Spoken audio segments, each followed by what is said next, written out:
So in this video we are going to talk about the questions in thermal and statistical mechanics which appeared in GATE 2010 examination. So let's take a look at the first problem. The statement is the spectrum of radiation emitted by a black body at temperature 1000 Kelvin is. So basically we can solve this problem by making use of the Wien's displacement law. So first of all we have to figure out the corresponding wavelength. Okay, and then with help of wavelength we can predict that in which particular region the spectrum of the radiation it will lie. Okay, so let's see. So according to Wien's displacement law,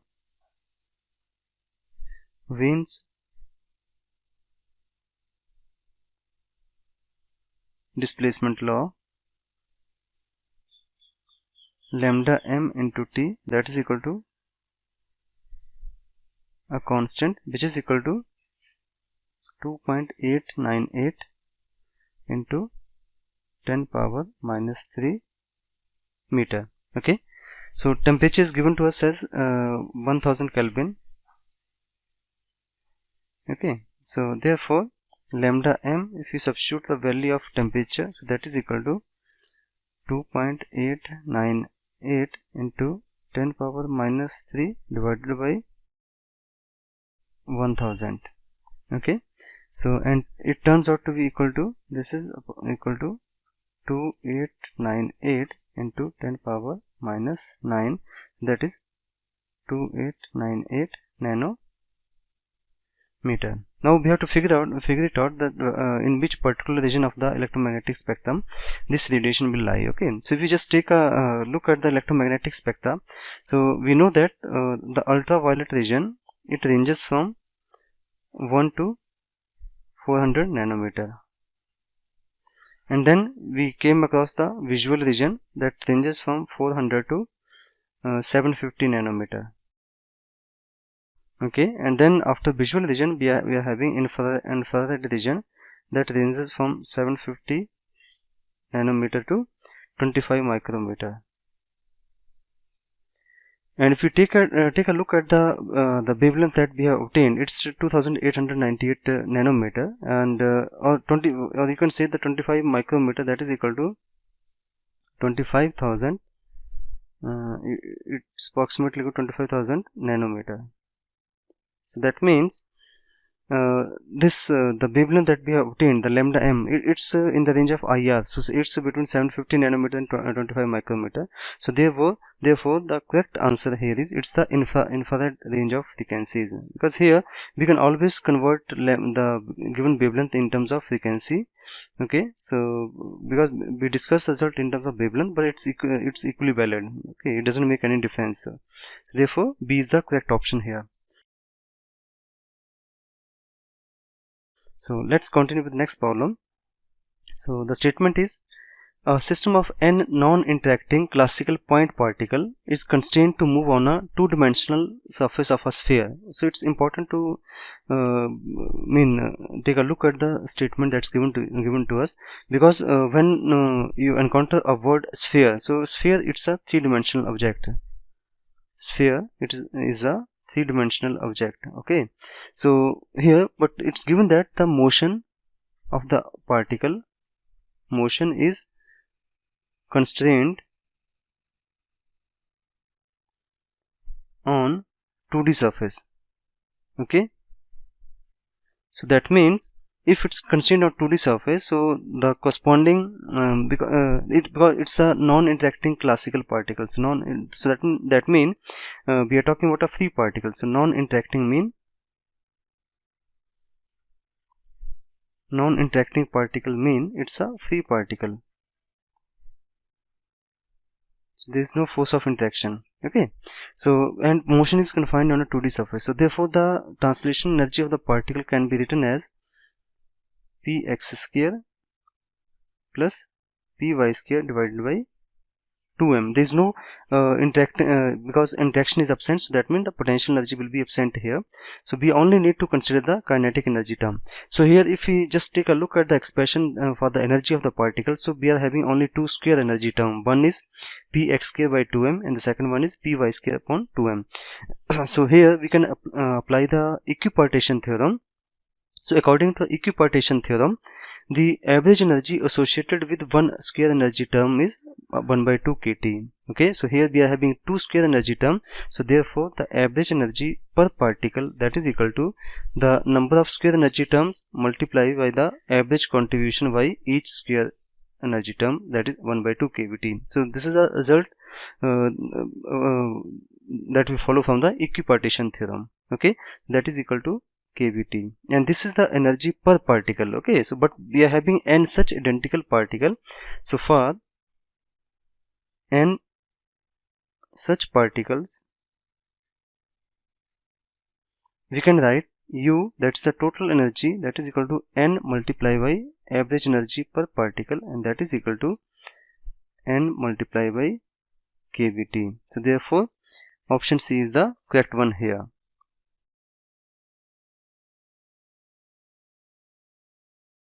Now let's take a look at the next problem. So okay, which of the following atom cannot exhibit Bose-Einstein condensation even in principle? Okay, so here let me make a slight correction, because when I compared the statement of the question from the actual GATE examination, so it is it's not 40 here, but it was 30 here. Okay, the mass number was given as 30 here. Okay, so so a particle will obey the Bose-Einstein statistics. A particle, please note this point, a particle will obey Bose-Einstein statistics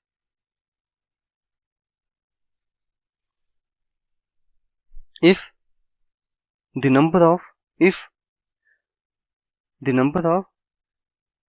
electron plus proton plus neutron, that is equal to a even quantity. Okay, so only then they will obey the Bose-Einstein statistic. And if this sum of these three numbers, it comes out to be an odd number, so then definitely that particle or ion, that's going to be obey the Fermi statistics. Okay, so here if you just take a look at all the four elements that are given to you, for instance 1H1, so here the sum of the atomic number and the mass number, that is even 1 plus 1 2.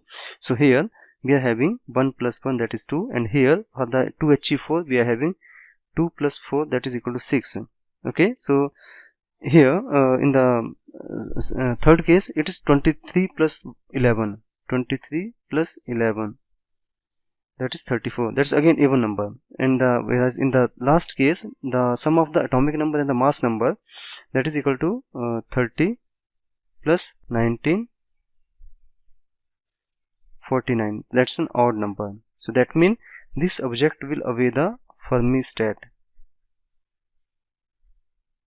So therefore here this potassium 1930, it will not obey the it will not exhibit the Bose-Einstein condensation, because it's a Fermi particle. So then why it should behave like a why it should participate in Bose-Einstein condensation? So therefore D is the correct option here.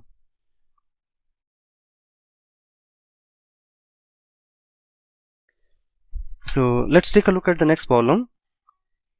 So the problem is for two-dimensional free electron gas. So we are given a two-dimensional free electron gas. It's a 2D electron gas. The electronic density N and the Fermi energy EF are related by. So here N is the electronic density which is equal to the total number of electrons in the system divided by area. Because it's a two-dimensional system, so number density will be given by the total number of particles divided by the area. Okay, so first of all, in order to determine the number of particles in the Fermi system, so first of all we must have an idea about the density of states. Okay, so density of states in the energy range E to E plus dE, and we can determine the number of states by following the following procedure. Okay, so for the electron inside the metal, the energy is given as because it's a non-relativistic particle, E is equal to P square upon 2m. Okay, or P square is equal to 2me, where P is equal to, or P square is equal to Px square plus Py square. Okay, so therefore the number of states with momentum less than equal to P, they are given by omega P, that is equal to the area available in the ordinary space and then multiply by the area available in the momentum space, that's pi P square, and divided by the h square, the elemental area occupied by a unit cell in the two-dimensional space, that's h square. If this problem, if we treat this problem in 3 dimension, so then instead of area in the numerator, we will write the volume here, and we will replace pi P square with 4 by 3 pi P cube, the elemental volume in the volume in the momentum space, and then instead of h square we will make use of the h cube here. Okay, so that's the volume occupied by one cell in the okay, so that means we can transform this expression in terms of energy by writing omega E.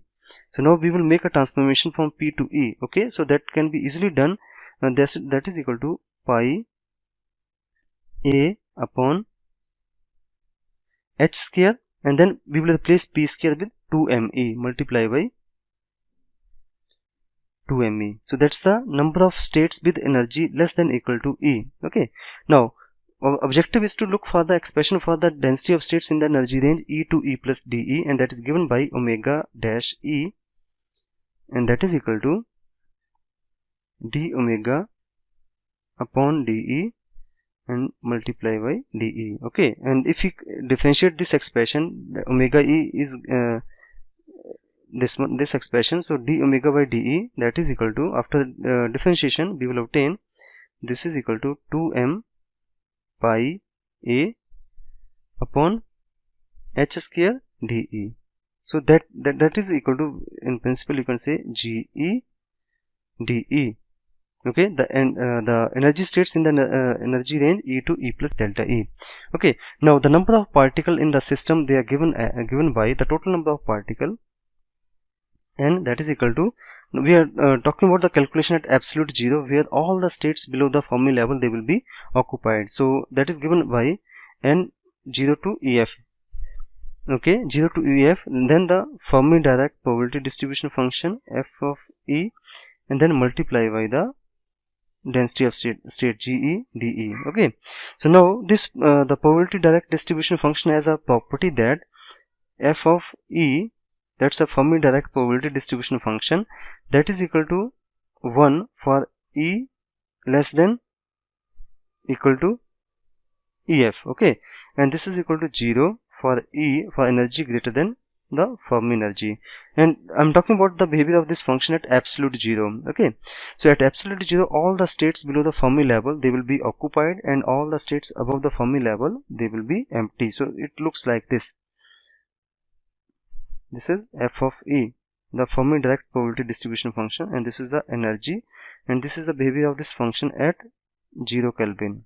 Okay, so here this energy corresponds to the Fermi energy. So that means here the value below EF, it's unity, and above EF it is 0 here. Okay, so because we are doing the evaluation only up to Fermi level, because at absolute zero only the states up to Fermi energy, they will contribute here.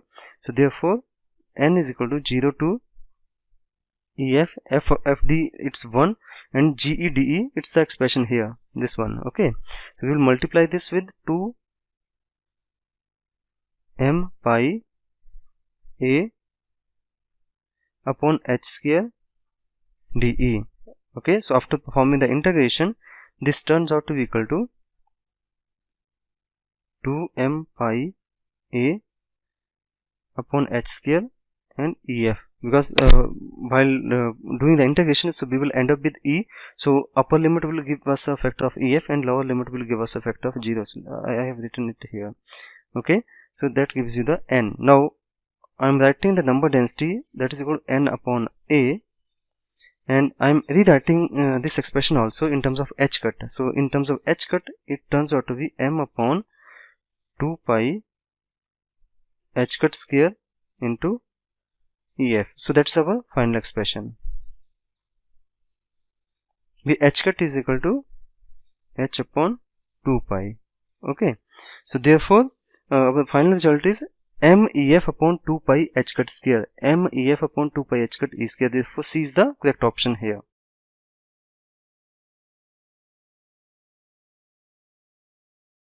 So let's continue with the next problem. The statement is, which among the following sets of Maxwell relations is correct? Here U is given to be the internal energy, H is the enthalpy, A is the Helmholtz free energy, and G is the Gibbs free energy. So here we will continue with the first, that is internal energy, and then we will try to check that whether the option A is correct, and then with so this way we will keep on moving unless until we follow the correct one. Okay, so a small change in internal energy, that is du, that is equal to TDS minus PdV. Okay, so this is what we do when we talk about the thermodynamic potential, and then we write a small change in those quantities. Okay, so from here we can define T by keeping volume constant, so dV will be 0, so T can be written as du by ds by keeping volume constant, so that will make dV equal to 0, and this term will disappear. Okay, in the second case, when we keep the entropy constant, okay, so then we can define pressure P as, that is equal to minus du by dB by keeping S constant. Okay, so if we just compare the option A, T is equal to du by dB, which is wrong. Okay, this is wrong. Okay, now so that means the first option is wrong. So okay, now we will continue with the next thermodynamic potential, which is given as the enthalpy H. So H is equal to U plus PV, or we can write a small change in H, that is DH, that is equal to du plus PdV plus V dP, and that is equal to du. Now I am going to replace du with the equation 1. Du is equal to TdS minus PdV plus, so this is du, okay, and plus PdV plus V dP. So this PdV will cancel with PdV, and now we are left with dH, that is equal to TdS plus VdP. Okay, so from here I can define T as T is equal to dH by ds by keeping pressure constant. Okay, and V is equal to, so from here by keeping entropy constant this will disappear, so V is equal to dH upon dP by keeping entropy constant. Okay, so therefore we see that option B is the correct one here. Okay, so we need not to go further, or in principle what we can do is we can check for G and A also, and we will notice that they are going to be wrong one now. Okay, it's the same procedure that we are going to follow here. Okay, so let's continue with the next problem. The problem is the partition function for the gas of photon is given as, so it's given the logarithmic of the partition function, and that is equal to ln z, that's a partition function for the photon gas, that is equal to pi square b, and then kVt cube divided by 45 C h cut, and it's a cube. That's the logarithmic of the partition function. Let me call this as equation 1. So in terms of the beta, which is equal to 1 by kt, so beta, because that is equal to 1 upon kBt, I can rewrite this equation as, this is equal to pi square b upon 45 C h cut cube, and then 1 upon beta cube. Okay, this is the same result. Okay, now we want to because our objective is to look for the behavior of the specific heat as a function of temperature, so that we can obtain by first obtaining the expression for the internal energy of the system. So we know that the internal energy U, it is connected with the partition function by the relationship U, that is equal to minus curly beta of ln z. Okay, so ln z that's already given to us, so that means this is equal to minus curly beta of this quantity pi square b upon 45 c h cut cube into 1 upon beta cube. Okay, and that is equal to I can keep the constant terms outside, that is pi square b upon 45 c h cut cube as it is, and then the differential of 1 by beta cube respect to beta, so that is equal to minus 3 upon beta power 4. Okay, so that's our answer. Okay, so or I can rewrite this as this is equal to, a negative sign will come here, so minus and minus will become plus. So ultimately I'm left with pi square b upon 15 c h cut cube multiply by kb t, beta is equal to 1 by kt, so that is equal to kb t power 4.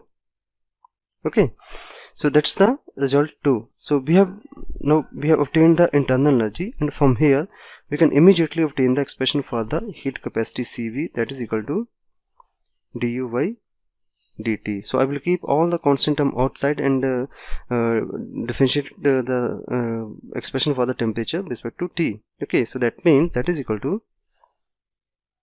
pi square b upon 15 c h cut cube kv4 and then 4 t cube. Okay, so that is equal to, or from here what I can conclude is that Cv, because rest of the terms are constant here, Cv is proportional to T cube. Okay, now if we plot a graph between x and y where they are connected by this relationship y is equal to x cube. Okay, so a plot between y and x, that will look like this. Along the x axis it's x and along the y it is y, so it will look like this. Okay, so therefore option A is the correct one here, because none of the option matches with the qualitative behavior that's given by this figure here. So therefore option A is the correct here.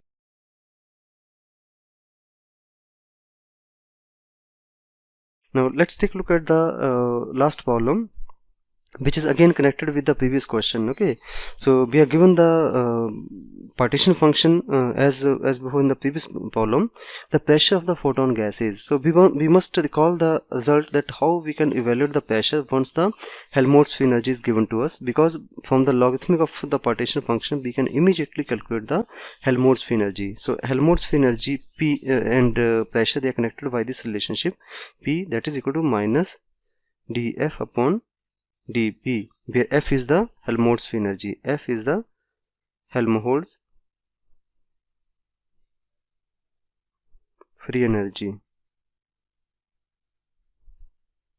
Okay, so F, that is equal to by definition minus kVt ln Z. Okay, so ln Z that's given to us, so that is equal to minus kVt and the value of the ln Z, which is pi square V into kVt cube divided by 45 c h cut and its cube. Okay, that's the Helmholtz free energy. Now P is equal to what? P is equal to minus dF by dB. So this minus and this minus, they will cancel with each other, so they will ultimately it will become a positive quantity, and we are left with pi square kVt power 4 upon 45 ch cut cube. So that means, and v will cancel with the v because we are differentiating with respect to v, so that means pressure, it is proportional to T power 4, or let's say which expression is matching with the result that we have obtained.